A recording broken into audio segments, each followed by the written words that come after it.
कुछ क्लाइंट्स के फ़ोन मेरे पास अभी भी आते हैं जो मेरे से पूछते हैं कि साउथ कोरिया के टूरिस्ट वीज़ा की डॉक्यूमेंट्स की रिक्वायरमेंट क्या है?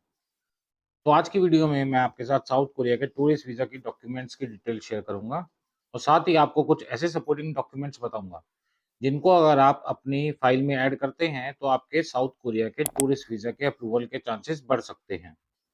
और जो कुछ एजेंट बोलते हैं कि CA property valuation report, investment, mutual fund, FD, ये डॉक्यूमेंट्स हमें लगाने चाहिए या नहीं लगाने चाहिए? ये साउथ कोरिया की फाइल में एप्लीकेबल होंगे या नहीं होंगे? ये पॉइंट्स भी हम क्लियर करने वाले हैं। तो आप आज की वीडियो को एंड तक ज़रूर देखिएगा, क्योंकि वीडियो के एंड में मैं आपको कुछ ऐसे पॉइंट्स बताऊँगा, जिनको अगर आप फॉलो नहीं करेंगे, तो आपके वीज़ा नहीं लगेगा। तो जो भी नए व्यूअर्स हैं, जो मेरी वीडियो को पहली बार देख रहे हैं या जिन्होंने मेरे चैनल को सब्सक्राइब अभी तक नहीं किया है, तो मेरे चैनल को जाके सब्सक्राइब कर लीजिए और पास में बेल आइकन दबा दीजिए, ताकि मेरी हर वीडियो की नोटिफिकेशन आप लोगों तक पहुंच जाए। Hello friends, welcome back to my YouTube channel. आप सबका मेरे यूट्यूब चैनल में स्वागत है। तो आज की वीडियो में मैं आपके साथ साउथ कोरिया के डॉक्यूमेंट्स जो शेयर करने वाला हूँ, वो करने वाला हूँ दिल्ली, कलकत्ता, बेंगलोर, चेन्नई वीएफएस के रिगार्डिंग। क्योंकि अभी तक जितनी भी यूट्यूब पर आपने वीडियोस देखी होंगी, उसमें आपको मिक्स डॉक्यूमेंट्स बताए गए हैं। शायद आपको नहीं पता कि अगर आपके passport visa submission jurisdiction Mumbai की पड़ती है, मीन्स अगर आप अपनी फाइल मुंबई कॉन्सुलेट में सबमिट करते हैं, तो मुंबई कॉन्सुलेट के हिसाब से साउथ कोरिया की डॉक्यूमेंट्स की जो रिक्वायरमेंट है, वो अलग है। और अगर अपनी फाइल आप दिल्ली, कलकत्ता, चेन्नई और बैंगलोर वीएफएस में सबमिट करते हैं, तो उनकी रिक्वायरमेंट्स अलग है, जो आप इस वीडियो में आगे देखेंगे। सबसे पहले हम स्टार्ट करेंगे बेसिक डॉक्यूमेंट्स, चाहे आप जॉब करते हो चाहे बिजनेस करते हो। फर्स्ट है पासपोर्ट। पासपोर्ट की वैलिडिटी 6 मंथ्स की होनी चाहिए। सेकंड, फोटो साइज 3.5 इंटू 4.5 इन wide background without border. Third, application form. Application form अब आपको ऑनलाइन भरना पड़ेगा। अगर आपको नहीं पता कि एप्लीकेशन फॉर्म कैसे भरना है, तो एप्लीकेशन फॉर्म के रिगार्डिंग मैंने एक डेडिकेटेड वीडियो बनाई है, जिसमें मैंने प्रॉपर डिटेल और नॉलेज के साथ बताया है कि आप फॉर्म कैसे भर सकते हैं। थंबनेल आपको स्क्रीन में दिख रहा है, लिंक आपको डिस्क्रिप्शन में मिल जाएगा और वीडियो मैं एंड स्क्रीन में भी डाल दूंगा, वहां पर जाकर भी आप वीडियो देख सकते हैं। फोर्थ है हेल्थ डिक्लेरेशन फॉर्म और फिफ्थ है बैंक स्टेटमेंट। बैंक स्टेटमेंट हमें लास्ट 6 मंथ की शो करनी है।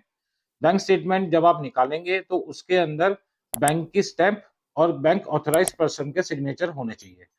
तो ये हो गए हमारे बेसिक डॉक्यूमेंट्स। अब हम बात करेंगे एडिशनल मैंडेटरी डॉक्यूमेंट्स की। पहले हम बात करेंगे सर्विस पर्सन की डॉक्यूमेंट्स की रिक्वायरमेंट की, उसके बाद मैं बात करूंगा बिजनेस पर्सन के डॉक्यूमेंट्स की रिक्वायरमेंट की। तो अगर आप जॉब कर रहे हैं या सर्विस कर रहे हैं, तो सबसे पहले उसमें हमारा फर्स्ट पॉइंट है एम्प्लॉयमेंट प्रूफ। मतलब आपको एम्प्लॉयमेंट प्रूफ दिखाना पड़ेगा। एम्प्लॉयमेंट प्रूफ का फॉर्मेट आपको साउथ कोरिया की वेबसाइट पर मिल जाएगा। और एम्प्लॉयमेंट प्रूफ जब आप सबमिट करेंगे, तो वो आपके कंपनी के लेटर हेड पे प्रिंट होना चाहिए। सेकंड है सैलरी स्लिप। सैलरी स्लिप आपको 1 साल की शो करनी है। थर्ड है आईटीआर। जो पर्सन जॉब करते हैं, उनको अपनी 2 साल की आईटीआर सबमिट करनी है। फोर्थ है लीव लेटर, जिसको हम बोलते हैं एनओसी। एनओसी मतलब नॉन ऑब्जेक्शन सर्टिफिकेट। ये भी आपको अपनी कंपनी के लेटर हेड पे ही प्रिंट करके सबमिट करना है। तो ये तो बात हो गई सर्विस पर्सन की। अब हम बात करेंगे बिजनेस पर्सन के डॉक्यूमेंट्स की रिक्वायरमेंट की। फर्स्ट है बिजनेस प्रूफ। अगर आप सिंगल ओनर है, प्रोप्राइटरशिप है आपकी कंपनी, तो उस केस में आप बिजनेस प्रूफ में GST, trade licence, shop registration act और एमएसएमई शो कर सकते हैं। अगर आपकी प्राइवेट लिमिटेड कंपनी है, तो उस केस में आप सर्टिफिकेट ऑफ इनकॉर्पोरेशन दिखा सकते हैं। सेकंड, हम बात करेंगे आईटीआर की। अगर आप सिंगल ओनर हैं, प्रोप्राइटर हैं, तो उस केस में आपको अपनी 3 साल की पर्सनल आईटीआर शो करनी है। अगर आपकी प्राइवेट लिमिटेड कंपनी है, तो उस केस में आपको अपनी कंपनी की 3 साल की आईटीआर शो करनी है। थर्ड है business profile form. Business profile form भी दोनों केस में एप्लीकेबल होगा, चाहे आप प्रोप्राइटरशिप फॉर्म है, चाहे आपकी प्राइवेट लिमिटेड कंपनी है। बिजनेस प्रोफाइल फॉर्म भी आपको साउथ कोरिया की वेबसाइट पर मिल जाएगा। तो ये तो हो गए हमारे डॉक्यूमेंट्स। अब मैं आपके साथ शेयर करने वाला हूँ डिटेल सपोर्टिंग डॉक्यूमेंट्स की, जो आपको साउथ कोरिया की चेकलिस्ट में नहीं मिलेंगे और वो इम्पोर्टेंट है, जिसको बहुत से एजेंट्स या क्लाइंट्स लाइटली लेते हैं, जिसकी वजह से उनके वीजा रिजेक्ट होते हैं। फर्स्ट है होटल बुकिंग। देखिए, साउथ कोरिया के फॉर्म के अंदर ही मेंशन है कि आप कौन से होटल में स्टे करने वाले हैं, होटल का एड्रेस उसमें मेंशन करना है, होटल का मोबाइल नंबर दीजिए। तो इस केस में मेरे हिसाब से आपको होटल बुकिंग जो है कंफर्म करके दिखानी चाहिए, मीन्स पेड करके दिखानी चाहिए, जो बाद में रिफंडेबल हो जाती है। अगर आप किसी भी होटल की डिटेल कहीं से भी उठा के डाल देंगे, तो आपका वीज़ा नहीं लगेगा, क्योंकि साउथ कोरिया सारे डॉक्यूमेंट्स वेरीफाई करता है। सेकंड है फ्लाइट टिकट। ये भी साउथ कोरिया के फॉर्म के अंदर ही मेंशन है, इंटेंडेड डेट ऑफ एंट्री, मतलब आप साउथ कोरिया में कौन से दिन एंटर करने वाले हैं। तो इसका प्रूफ आप कैसे दिखाएंगे? वो आपको दिखाना पड़ेगा फ्लाइट टिकट के हिसाब से। तो इस केस में भी जो मैं आपको सजेस्ट करूंगा कि आप अपनी फ्लाइट टिकट कंफर्म पेड करिए, रिफंडेबल वाली। वीजा लगने के बाद जिसको आप डेट चेंज कर सकते हैं, कैंसिल करके नई भी लगा सकते हैं। अगर आप इसमें डमी टिकट लगाते हैं, तो उस केस में भी आपका वीजा रिजेक्ट होगा। एक तरफ तो आप कह रहे हैं कि हम इंटरेस्टेड हैं साउथ कोरिया आने के लिए, फ्लाइट टिकट आप लगा रहे हैं डमी, तो उस केस में फाइल पे नेगेटिव इम्पैक्ट पड़ेगा। तो आपको फ्लाइट टिकट मेरे हिसाब से कंफर्म लगानी चाहिए। अगर आपको फ्लाइट टिकट नहीं लगानी, तो इस केस में सेकंड सॉल्यूशन ये है कि आप कवरिंग लेटर के अंदर मेंशन करिए कि मेरा वीजा लगने के बाद तब मैं अपनी कंफर्म टिकट बुक करूंगा।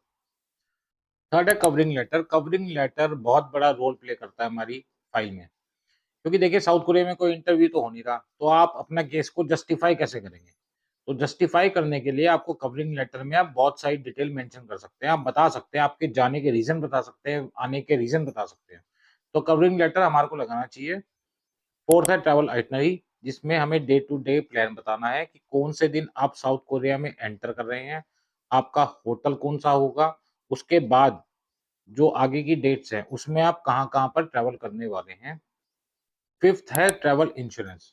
देखिए मेरे हिसाब से ट्रैवल इंश्योरेंस कराना चाहिए, क्योंकि जेन्युइन ट्रैवलर जो होता है वो ट्रैवल इंश्योरेंस लेकर ही ट्रैवल करता है, और ट्रैवल इंश्योरेंस कोई इतना महंगा भी नहीं आता, 1000-1500 में ट्रैवल इंश्योरेंस हो जाता है। सिक्स्थ है जो मोस्ट इम्पोर्टेंट, वो है ट्रैवल हिस्ट्री। ये भी साउथ कोरिया के एप्लीकेशन फॉर्म के अंदर ही मेंशन है कि पहले आपने कहाँ-कहाँ पर ट्रैवल किया हुआ है। इसलिए हम अपने साउथ कोरिया के पैकेज के अंदर ट्रैवल हिस्ट्री को इंक्लूड करते हैं, और मैं रिकमेंड भी करता हूँ सबको ट्रैवल करने के लिए। ये तो हो गए हमारे डॉक्यूमेंट्स और चेकलिस्ट के रिगार्डिंग जो डिटेल्स मैंने आपके साथ शेयर करनी थी। अब बात करते हैं कुछ एजेंट्स जो बोलते हैं CA property valuation report mutual fund FD investment वगैरह में शो करनी है। ये सब बेकार के डॉक्यूमेंट्स हैं, वेस्ट ऑफ मनी है, वेस्ट ऑफ टाइम है। ये साउथ कोरिया की फाइल में एप्लीकेबल नहीं होंगे। अगर आप ये डॉक्यूमेंट्स लेकर भी जाएंगे तो वो आपको रिटर्न कर दिए जाएंगे। तो ये डॉक्यूमेंट्स हमारे को लगाने की जरूरत नहीं है।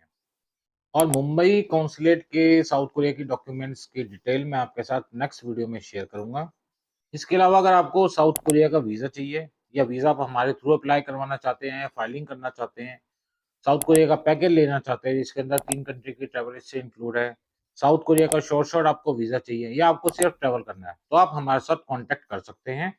क्योंकि नेक्स्ट मंथ हम अपना टूर लेकर जा रहे हैं अप्रैल में 3 कंट्रीज़ का, तो उसकी बुकिंग ऑलरेडी स्टार्ट हो गई है। तो अगर आपको ट्रैवल करना है, साउथ कोरिया का वीज़ा चाहिए, पैकेज चाहिए, शॉर्ट शॉर्ट वीज़ा चाहिए, तो आप अपनी सीट इमीडिएटली बुक कर लीजिए। इसके अलावा अगर आपको कनाडा, ऑस्ट्रेलिया, न्यूज़ीलैंड, शेंगेन के वीज़ा भी अप्लाई करने हैं, तो उसके लिए भी आप हमारे को कॉन्टैक्ट कर सकते हैं। तो आज की वीडियो में मैंने आपके साथ ये डिटेल शेयर करनी थी। अगर आपको वीडियो अच्छी लगी हो तो आप मेरे चैनल को सब्सक्राइब करिए, लाइक करिए और पास में बेल आइकन दबा दीजिएगा। मिलते हैं नेक्स्ट वीडियो में। Thanks for watching my video.